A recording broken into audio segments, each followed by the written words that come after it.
Hey guys, I am hanging out with Tyler Nolan, and dude, we got a guest camera guy here. What are you doing? Where's the camera, man? You gotta hold the camera, dude. That's right. I'll take care of it. And we're hanging out, and we're gonna see some really cool snakes here. Oh, yeah. And check out Tyler's collection, man. I'm so excited because I've seen these things. This is the first time I ever got to stop by and see them up close in person, man. Well, here we are. So yeah, dude, we got a lot of stuff going on here. We got floor to ceiling. Every wall in this room is cages. So we got Mama's over here, arboreal stuff, blue and Solaris Vipers. I got squams over here. We're gonna take out Rusty, my big King Cobra. We go behind you and grab a snake hook just in case. Never know what kind of mood he's gonna be in, but normally he's in a very good mood. So let's see how he's acting. His girlfriend, this is his girlfriend Shatid. She is not in a good mood, always. Very rarely does she not try to kill me. But, Mr. Russ right here, I have hand-raised this King Cobra since he was a wee little tiny baby. When I first got him, he was maybe 24 inches long. And now, he's only, let's see, he's 2 years old, and he's pushing 11 feet already. So this is only a 2-year-old King Cobra. He's that big already. Mr. Russ, yeah, dude, you can see he's a big boy. And he's, I'm not going to say he's a sweet snake or a super tame King Cobra, but as you can see, he's very well mannered. He is a gentleman. Very, very sweet man. But that's because I've spent a lot of time with this animal. He's not like this because King Cobras are nice. That is not the case. Sometimes, you know, King Cobras will come at you like Shatid does. The reason why he's so nice is because I've spent many hours in the snake room with this guy, handling him all the time. I take him out almost every day, just like this. I come in here in the snake room, take him out, let him crawl around, explore a little bit, give him some enrichment. And that's just why he's a sweet guy. You know, he doesn't know, he's never been harmed in any way. He's never been threatened in any way. This snake has never been endangered at all. So that is why he is the way that he is. Because he knows we're not going to post any harm on him. And sometimes people think, you know what? It's a venomous snake. It's going to always be ornery. But that's not the case. They can become acclimated in just like any other snake. Yep. He is still not a pet. They can still have bad days. Oh, yeah. They can still have bad days. And trust me, when he's in shed, he does not act like this. Or when he's hungry. So he just had a really big python probably 8 days ago now. So now he's in a good mood. But right before he's about to eat and right after he sheds, you could tell he's just on edge. And He'd rather not be. Yeah. But he's a big snake. Yeah, pretty man. For 2 years? 2 years. Only eating pythons. That's all this guy eats. Strictly snakes. Which is great because we live in Florida and we can just go catch them whenever we want, thankfully. Say hi, Russ. Such a cool snake, right? You're a good boy. Alright, so let's put him back in his cage. Nicely, just like this. Put his hide box back in here. Just like that. Now, when he's in his cage is really the only time he'll ever hood up. Especially when he's coming back like this. See if we can get a nice hood on him real quick for you guys. Ready?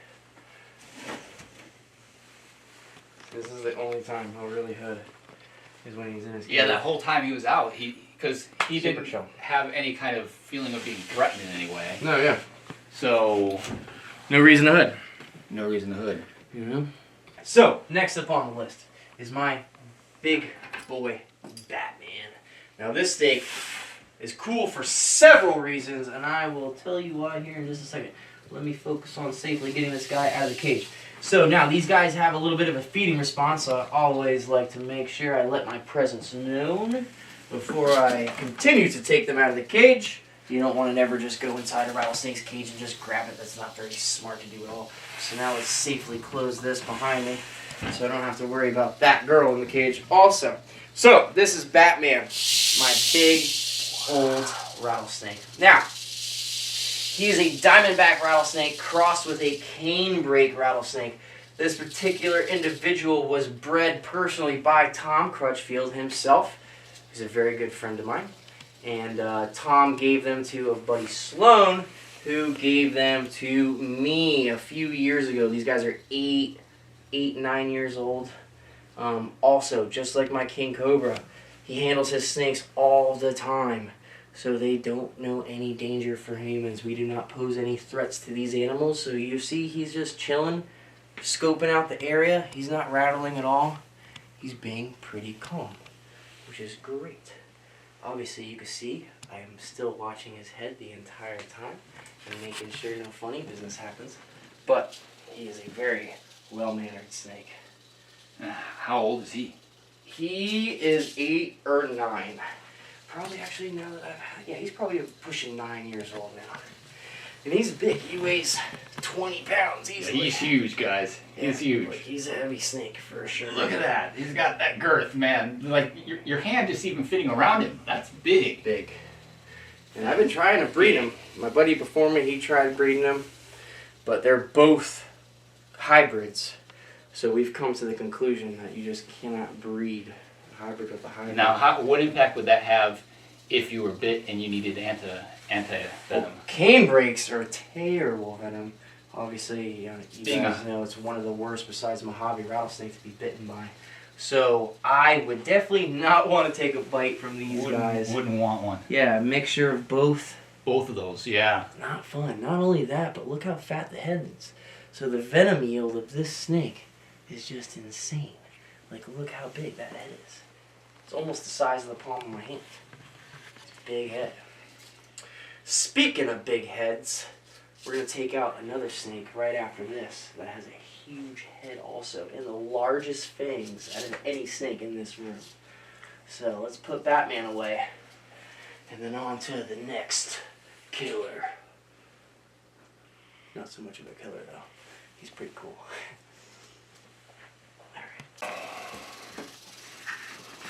Alright, so next up on my list of things to show you is Gabby, my Gagoon Viper. Look how pretty this lady is. I've had her for a very long time. Me personally, I've probably had this snake for maybe 12, 13 years. A very long time. Jess has actually seen this snake when it was a tiny little baby. But now she is huge and she's beautiful. Coloration on her, super light head. Oh yes, use his for me. Wow, she's hissing a little super bit. light head. She's got that pink and peach and almost like that baby purple, grayish right on her side. Oh, that's good. Right on her side, such a cool pattern. Now, this is a very, very serious snake. Ambush predator, lives on the forest floor, just sits there, camouflaged into the bottom, looks just like leaves. When you see this snake on the forest floor on a bunch of leaves, they're almost impossible to see. They are perfectly disguised. Here's coming over here. And they're one of the fastest striking snakes, too. Yeah, not only that, this is one of the fastest striking snakes in the animal kingdom. And has the largest fangs out of any venomous animal. Now, the second largest is actually those Mingshan Vipers behind you, which we'll also take out here in a minute, because those guys are super special, super rare, and I love having those Mangs, so we'll take them out when we're done with this girl. But she's awesome. Those big horns on the tip of her nose, super cool. Love these guys. Pretty snake. And a lot of people have very tame Gagoon Vipers, and I used to free handle this snake all the time, but now it's just something that I'm not even gonna risk, honestly. So this story right here, this finger is from getting bit by a King Cobra over at Tom Crutchfield's house, actually. I was giving Tom a King Cobra probably 6 years ago now, and we were putting the snake away in the cage. There's a video online about it on my channel. You guys can go watch. Whole story's there. But pretty much irresponsibly handling, I got bit. So now I try to stay on the safer side. Obviously, I like to get up close and personal and enjoy these animals. That's the reason why I have them.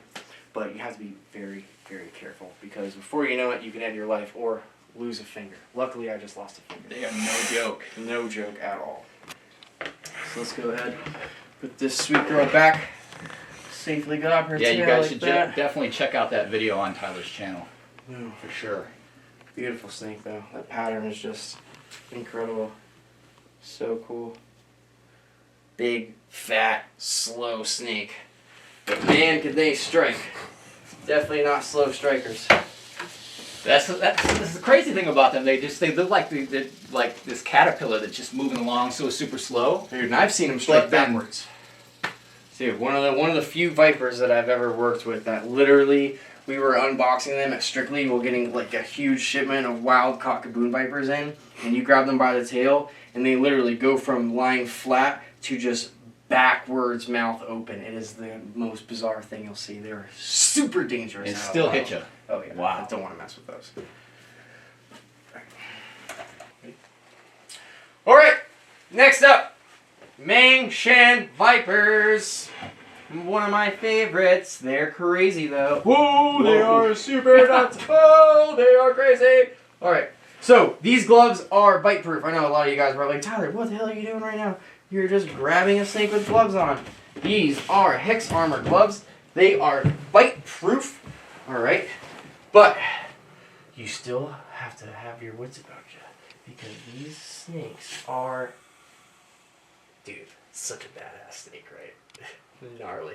Now, look at that tail right there. See how he's flicking See how he's flicking his tail? Just be careful, these guys strike super far. For that little tail flick right there is what they do in the wild to attract birds and mice and whatever else that they're eating. They flick that tail, the prey comes, tries to think it's a worm, tries to eat it, and it gets eaten. That is So sweet. Oh, it's that's just strike at He you. just turned away and he just striked at you. Woo, not good. All right, I need a snake hook because I really don't. They could bite these gloves, but I would just rather not. Yeah, better not to have the bite going on you. Yeah, and another reason for that too is that these guys were just discovered in the 1970s. So let's get this guy out of the cage. So once he's out of the cage, he's a little bit less defensive and he's not so striky. Yes, as I say that, he strikes like crazy.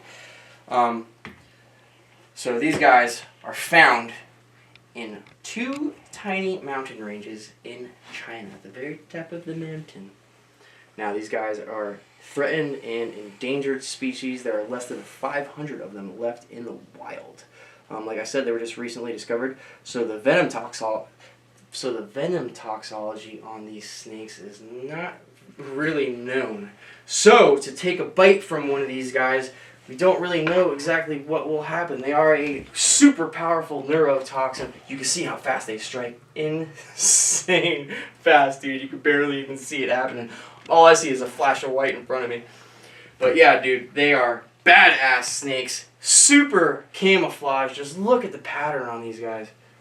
So freaking pretty. It would be easy to maybe step on one of those. Oh my god, so easy. Which, And these guys also, I've noticed that sometimes they're up in the trees and then sometimes they just sit there on the forest floor and they're pretty much ambushy.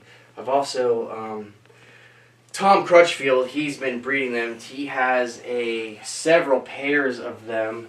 And his adult females are pushing 8-9 feet in length, so they actually get gigantic. This is about 1.5 years old snake right here. And this is the female, so the females get a little bit larger than the males. And they're just beautiful. They're also said that the females are a little bit prettier, but I can't really see too much of a difference right now. Even with Tom's adults, it's really hard to see. They're both beautiful, male or female. Whoa. Whoa, that was right towards the feet. Excuse me, sir. Yeah, they're very... look how fast that snake moved. Dude, Coming for your leg, bro. they're very springy, especially at this size. Once they get bigger, they tend to mellow out. Tom's, his female, I could take right out of the cage, and just you can free handle that snake. You don't have to worry about anything. She's a super sweetheart, never hisses or strikes or anything. But as you can see, these guys you definitely don't want to do that with. You want to be very, very careful. Very cool snake though. Super lucky to have them. Like I said, less than 500 left of these guys in the wild. Alright, exactly. Okay. Hopefully there's still going to be a Tyler left in the wild here. Let's get this snake After this safely one. back in the cage. You almost bit me in the crotch. Let's not do that. Gonna have to amputate, bro. Whew. Yeah, no way. I'd rather die. Alright, get him in there. Safe and sound. Close it up. Thank you. We're good. Next up, blue Insularis pit vipers. Komodo island vipers. Same thing from the island of Komodo. Very cool animals. They come in a bunch of different colors: blue, green, and yellow. Look at that. This is obviously a blue one. This is my larger female. She's produced for me a few times. They're live-bearing animals, so when they do get gravid, they just get nice and plump for a few months, and then they poop out a whole bunch of babies. You come into a bunch of little blue surprises all over the place, and it's awesome. Just look in the cage, a bunch of little tiny baby vipers. Super, super cute. And the babies, actually, for a while, they're not super bitey, so you can get really cool pictures with them. Yeah, I see you dancing around a lot with that with that I Viper, like to man. put them on my fingers and stuff. You know, she's actually a really cool snake. She's not very striky. Sometimes she strikes if I wave my hand like this, but for the most part, she's a pretty good girl. Right? Very cool. They have like a very dragon-looking face. Red eyeballs. Oh yeah, they do. They kind of got that. Very cool. And there's a bunch of them. So this is a female. There's 2 more males in here. And then there's 2 babies that she had the end of last year. These guys right here, these little tiny baby Solaris. Growing pretty big. Now these guys are really hard at first to get to eat in captivity. Because in the wild they're used to eating frogs and lizards and things like that. So you have to do the same thing here. So at first you have to go catch little tiny frogs to feed them, catch little lizards to feed them, scent your stuff, and switch them over, which is a big pain. But once you have them eating rodents, it's game on. Super, super easy. So those are them. Dude, that was awesome, man. Glad you Dude, enjoyed all it, those bro. things. So cool. Guys, if you like that video, make sure you go ahead and check out Tyler's channel out on YouTube, man. Yes. Go out and check out his YouTube and It's all the same Instagram. Tyler What's your Nolan handle on it? Tyler Nolan Tattoos. Tyler Nolan Tattoos, dude. Yes. Go out and check out all his incredible stuff. Dude, awesome collection, man. Thanks for hanging awesome out, having man. you, bro. Finally got to come Yeah, see the finally. snake house. Finally. Until next time, we will have a bigger, badder snake room. We're in the process of gonna be buying a house at the end of the year, bigger. Oh, yeah? We're gonna- Expansions? Oh, dude, this is gonna look very minute compared to the next one. So stay tuned for that. We're looking forward to it, man. Oh yeah. All right, guys. See you later. Later, guys.